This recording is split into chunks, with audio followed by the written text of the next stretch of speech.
These are Nebraska corn farmers. They work in acres, not hours, harvesting the energy and climate solutions the world needs. We are proud to stand with you. The success of tomorrow's soy industry depends on the actions we take today. The future is here, and the time to move is now.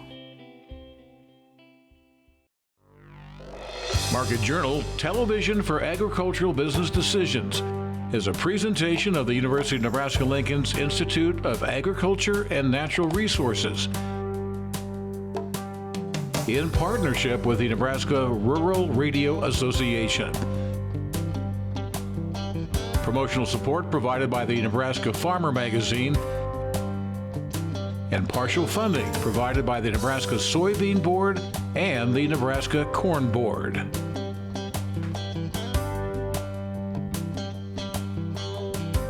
Well, hi everyone, I'm Bryce Duskett, and thank you for joining us today on Market Journal.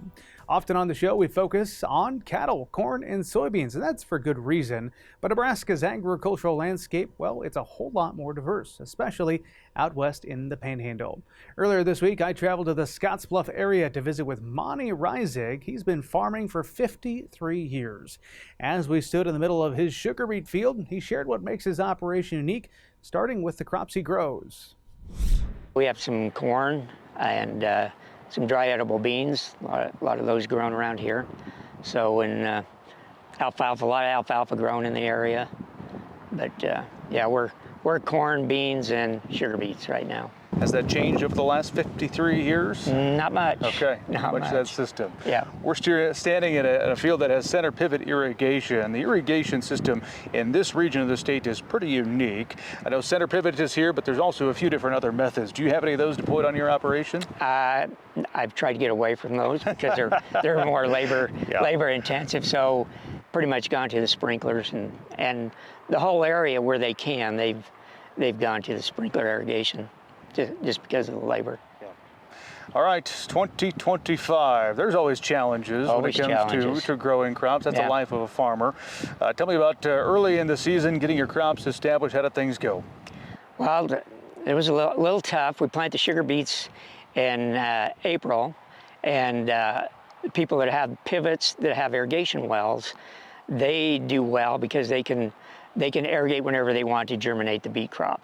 Now, they're down in the valley here, there are some beets that are under pivots that don't have irrigation wells. And then there's the gravity that requires the surface irrigation, the surface water. And that water doesn't come to us till mid-May. And this spring we had a real dry spring. So the people that had wells, they got their beets up and going. And the ones that didn't, their stands are weak and not as far, the beets aren't as far along, so. Well, the rains eventually turned on, I know, at least for a while. Rains eventually turned on when they started planting beans. It rained like for 2 weeks straight, and it delayed the bean planting, so the dry edible beans are actually a couple weeks behind normal. I don't know what it is about this area in particular around Scottsbluff, but you've got a bullseye when it comes to hail. Oh. I know it's not only this here as you and I are visiting this week. We've got back-to-back days of watches issued for severe weather, but it's just been the case this year. Have you had hail on your crops? This particular field had got one hailstorm in June, and it defoliated this field, and it's come back nice. But it, when it does that, it does cost you tonnage in the end. So it never gets back to where it would have been. Yeah, big picture. I know drought has been a concern over the past few years. Have your soils been replenished? I wouldn't say replenished. We're kind of probably holding steady. I mean, we've had some good rains here in late July that have kind of helped people, get caught up with irrigation and stuff. So that part's been good. Yeah. When will harvest begin for you? These sugar beets, if we choose to do early harvest, it sounds like that's going to start the 2nd of September. That will run through the end of September, and then the regular sugar beet harvest will start usually around the 8th of October, somewhere in there.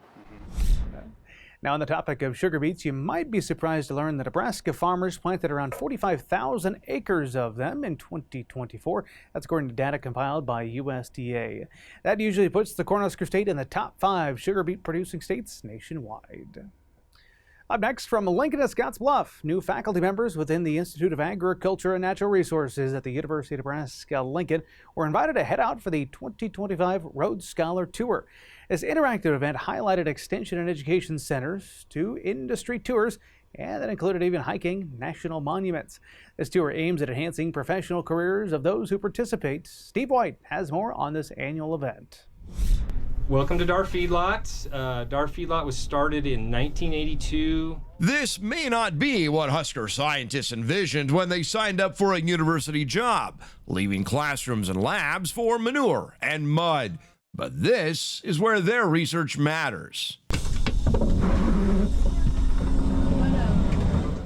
They call this the Rhodes Scholar Tour, as new faculty members hit the road. On board is Dr. Natalia Santos, still getting accustomed to her new title. Dr. Santos. Dr. Santos in the house for the first time. Born in Brazil, raised in Omaha, Natalia admits she's seeing a side of Nebraska that's new to her. I've never been to a feedlot. I've never got to be at the actual farm.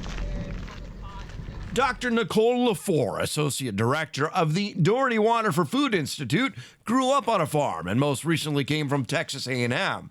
She's learning how Nebraska is poised to tackle big problems. You might not really understand how much the university is actually doing with agribusiness, with ranchers. For Dr. Kira O'Reilly, a research assistant professor in animal science originally from South Africa, the value is twofold: seeing the state and meeting her colleagues. And be able to share my knowledge on the beef cattle side and to learn all their expertise from entomology to cropping. Tiffany Heng Moss, interim vice chancellor of the Institute of Agriculture and Natural Resources, says stops at precision ag operations and the new Cancer Center in Kearney connect agriculture to university life. We welcome our new faculty to the state of Nebraska, helping them to understand the importance that agriculture and natural resources play to the state's economy. Recent years have brought record funding for ag projects. Our research expenditures have continued to grow. We have very talented faculty. They're doing important research that's benefiting the state of Nebraska, living out our land grant mission. To have a relationship with them, be able to have regular communications. And while that brought a wave of optimism, there's an undercurrent of uncertainty with questions about federal funding. But hopefully the funding that they pulled temporarily will come back, but that has kind of delayed research. On this tour, new faculty members learned the university's roots run deep, and that can help with funding. Those issues are for another day. This tour agenda is to see Nebraska's people and places, and Dr. Santos's only regret is that it's over so soon. Can I go again every year? Probably not, but I'm going to try to find a way to finagle my way. It's been awesome. From feedlots to 4-H meeting rooms, these Husker scientists see their research isn't just in the lab, but everywhere Nebraskans work. Reporting, I'm Steve White. Thanks to Steve for that story. The new academic year, it is just around the corner. Classes in Lincoln will begin on August 25th. Just a few weeks back, the Nebraska Innovation Campus hosted the 2025 AgTech Connect Conference, a gathering of industry leaders, innovators, and big thinkers in agricultural technology. While we were there, we caught up with a homegrown innovation that is gaining national attention. It's called the Grain Weevil, a robotic grain bin solution that got its start right here in Nebraska.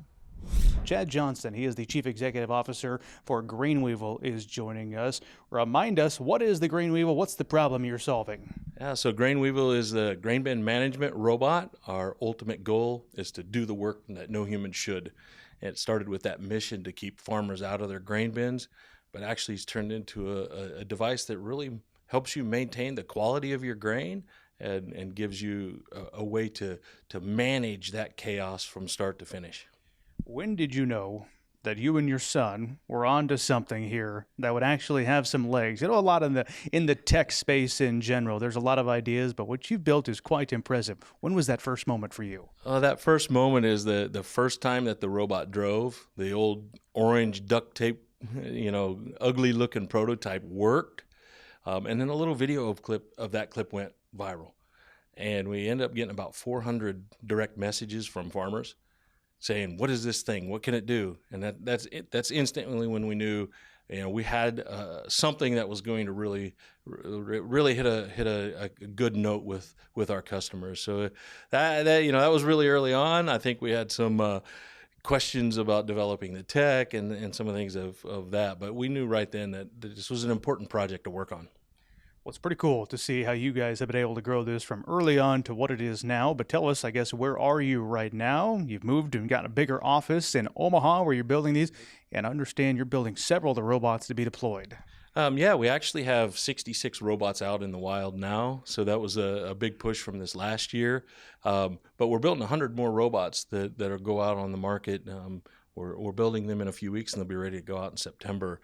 So that's a big step for us, both on the farms, commercial facilities, and we may even get a few robots out in California to help manage pistachios. Interesting. Pistachios. Who knew? They needed grain bin management as well. I'm sure farmers and opening up their grain bins have been a key to you being able to test this to see if it's a viable product. How important has being in Nebraska, being part of the combine originally, and having this ecosystem been for the development of Grain Weevil? I think sometimes we tell people that if we wrote the story of Grain Weevil and everything that's all the people that have helped us and all the resources that we've gotten from Nebraska, no one would believe it in Hollywood. They would say this is so much fiction we can't even make a movie out of it. So starting from Giltner, Nebraska, where the Honeycutts were the ones that challenged us to build that farm, the team's going out there tomorrow, right? We still go out there quite frequently to do the testing, and tomorrow we're actually sweeping the bin floors with our new sweeping robot. So it's not just the grain leveling and management. Now we're going to get rid of your brooms too. So exciting prototyping still happening, but it still takes place because of all the people that are helping us here in Nebraska. A really neat piece of technology, again, developed right here in Nebraska. If you'd like to learn more, visit grainweevil.com. Up next, it's our chance to do a deep dive of what's happening in the grain markets. And joining us this week is Mike Zuzolo, the president of Global Commodity Analytics. Mike, we appreciate you coming back to Market Journal. It's kind of like deja vu around here. We compare this August to last August. A lot of similarities, and it has to do with wheat. Tell me more. Yeah, not a good sense of deja vu. Thanks for having me back, Bryce. The wheat market feels a lot like the end of July, early August of last year. And I quite frankly was expecting kind of a demand low in the wheat market to show up before we got to the August supply demand report and maybe come in and help support the expectations of this great big yield jump that the trade is dialing in, I think, at this point when it comes to the corn, especially. With the stocks worldwide down 7.5% versus last year at about this exact same time, it would make sense, given that the harvest is wrapping up, given the fact the dollar's about 5% lower than where it was a year ago, we'd start to see some pushback by the longs here and start to see a little bit more short covering. We've seen the exact opposite. The trade, I think, is still caught up in the tariffs, still caught up in the Black Sea mindset. And as a result of that, I think they're really looking at the U.S. ending stocks, expecting demand, export demand specifically, to really start to give way as we get into the fourth quarter. Mike, you brought up tariffs. Let's dive a little bit deeper into that discussion. President Donald Trump had set an August 1st deadline with countries to make a deal with him.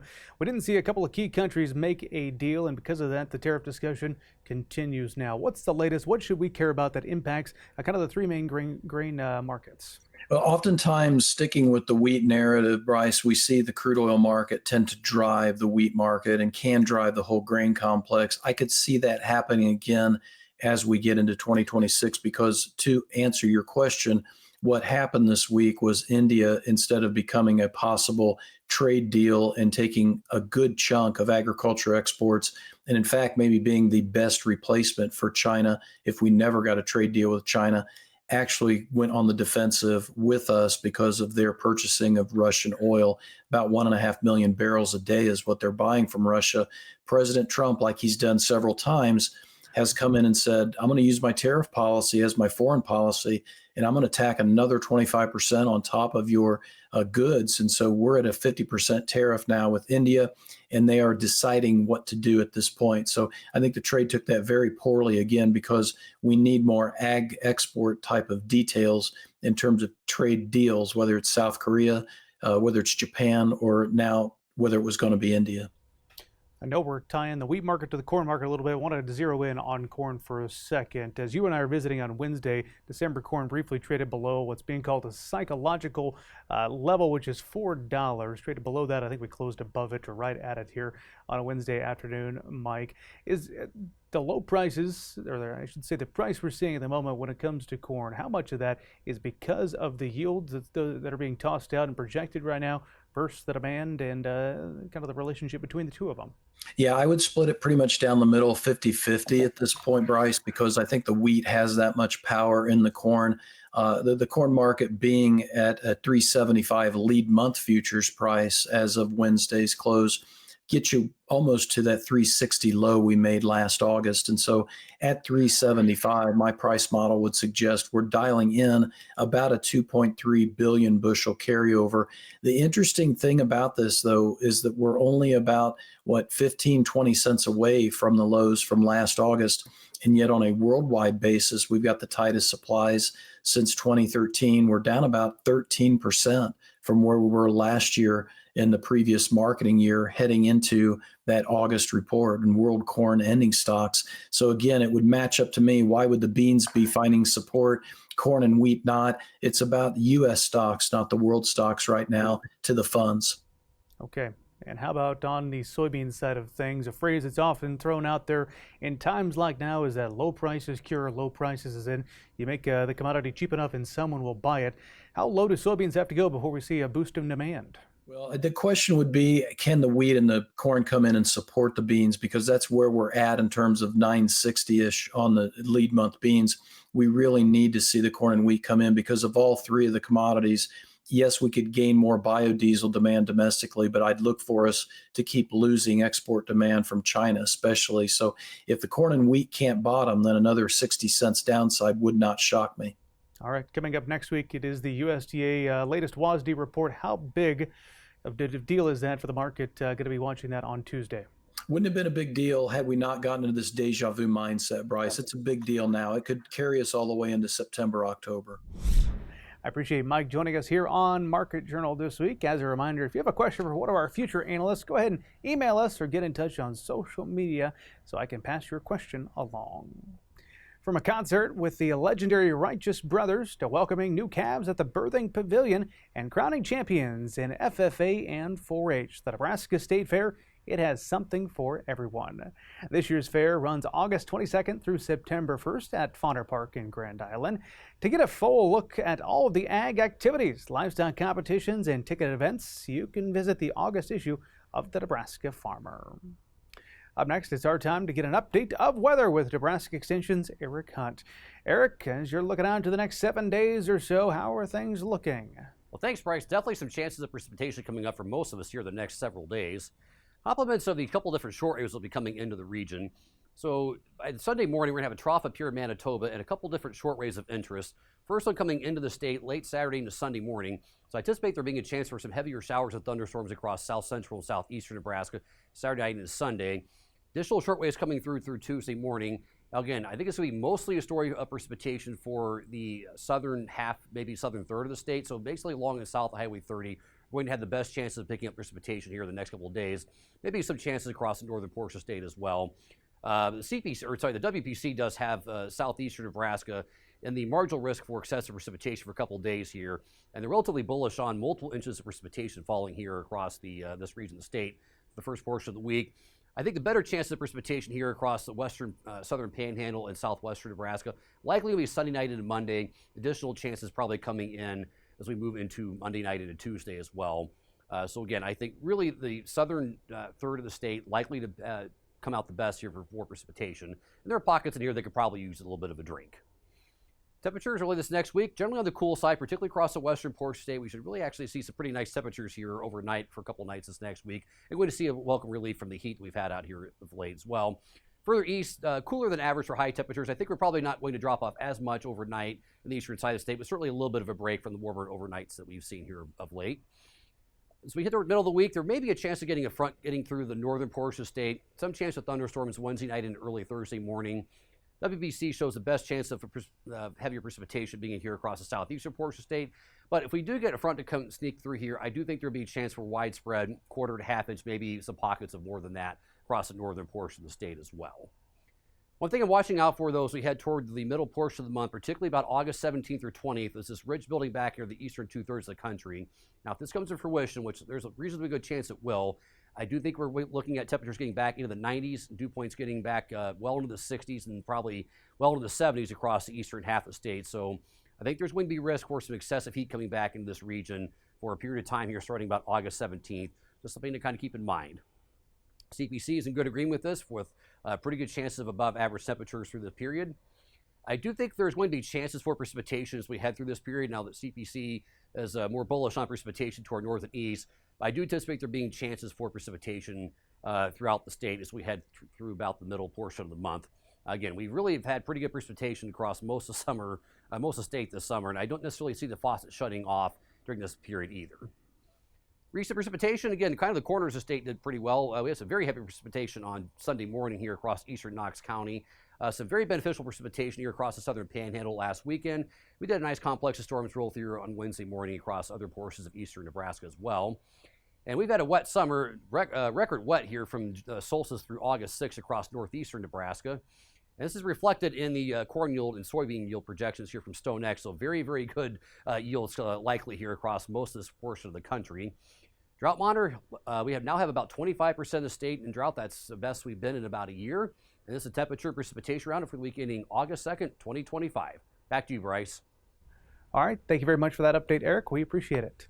Finally today, last year, soybean aphids caught many producers off guard. In fact, economic thresholds were hit in several fields across northeast Nebraska. Nebraska Extension educators say while aphid pressure varies year to year, it's still critical to keep scouting as we enter the final stretch of the growing season.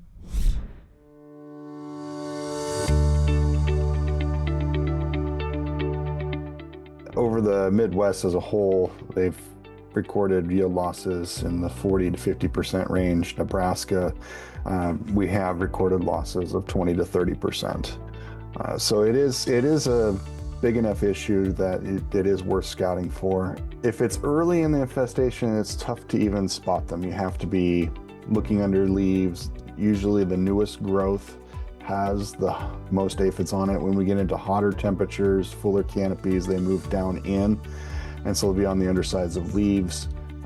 Once we get to pod fill, they'll start working, you start seeing them on the pods. If the populations are high enough, and we're talking somewhere in the neighborhood of 100 to 150 aphids per plant, you'll start seeing lady beetles regularly within the field. When they get to 500 to 800 aphids per plant or more, they start to excrete enough honeydew, which is the extra sugary water that they're not interested in from the plant, and it'll coat the plants, and then we'll get sooty mold growing on there. So you'll get either a shiny look before the sooty mold, or you'll get this dulled, darkened appearance on the leaves. So the threshold for soybean aphids is 250 aphids per plant. Population's increasing, and at least 80% of the plants are infested with aphids when you're scouting. So you confirm that by whole plant counts throughout the field, not just in one location. Sometimes you can have hot spots, like one corner will have a whole bunch, and the rest of the field will be fine. However, if you don't want to be counting to 250 aphids on average or higher, one of the things that you can do is there's a speed scouting method, which is related to the 250 aphid per plant threshold. In the speed scouting, you stop counting at 40, you count that plant as infested, and then you move on. And so the scouting is based on the number of infested plants. When it comes to treating for soybean aphids, we got to remember we're applying an insecticide, and our tactics for applying insecticides are higher pressures, smaller droplet sizes, so that we can get that penetrated down into the canopy and coating the plant. These are going to be mostly contact insecticides, so they have to come in contact with the target pest insects, or they have to be somewhere where the target insect will come in contact with them on the leaf surface. So we generally are spraying at higher PSI ratings than we are for, say, herbicides. And that's one of the things we really try to discourage is we're a little bit past that period now, but when people are applying that last application of herbicide to soybean fields, sometimes it's tempting to throw some insecticide in there at the same time. There's some things that don't really work well for that. Herbicides we're usually applying at lower PSIs along with larger droplet sizes because we're not as concerned about coating that weed as we are getting a couple of good sized droplets on it to get that product in contact. So the application methods just aren't real that compatible. And the other thing is if you apply early, that plant still has a lot of growth left on it. So all the new growth areas that were not out and expanded when that insecticide was applied, you're not going to have any coverage on those new areas. And earlier in the season, that's typically where soybean aphids start, or in the newer growth parts of the plant. So it just does not match up well with good management. There are some lower thresholds that are being used or have been used in the past to try to attempt to spray for aphids in soybean fields, and we just do not encourage those. The 250 aphids per plant threshold has been vetted in Nebraska as well as across the Midwest for soybean aphid management, and it has proven true for decades now. We've been dealing with soybean aphids since 2000 when it was first discovered in Wisconsin in the US, and that threshold has proved true. And if you apply too early, you leave time for resurgence, so more time for aphids to colonize that field again, or any that you missed to explode in population. You also wipe out your beneficial insects. And so those are very important, especially in lower population settings. It's not uncommon for aphids to float around 100 aphids per plant or less in a field, and that's not enough to cause economic yield loss. Good stuff there, Wayne. Appreciate you joining us here on Market Journal. Remember, you can stay up to date with the current challenges in the field that Nebraska Extension is all over by visiting the website cropwatch.unl.edu. Well, folks, that's about all the time we have for this week's broadcast. Before we go, a reminder, if you did miss one of our stories, you can catch up anytime on the Market Journal YouTube channel. You can also connect with our team on social media to join in on the conversation. We hope to see you right back here next time. But until then, I'm Bryce Duskett, wishing you a safe and productive week. Join Market Journal online at marketjournal.unl.edu. You can also follow us on Twitter, Instagram, and Facebook. Promotional support is provided by the Nebraska Farmer Magazine. Market Journal is produced by the University of Nebraska-Lincoln's Institute of Agriculture and Natural Resources.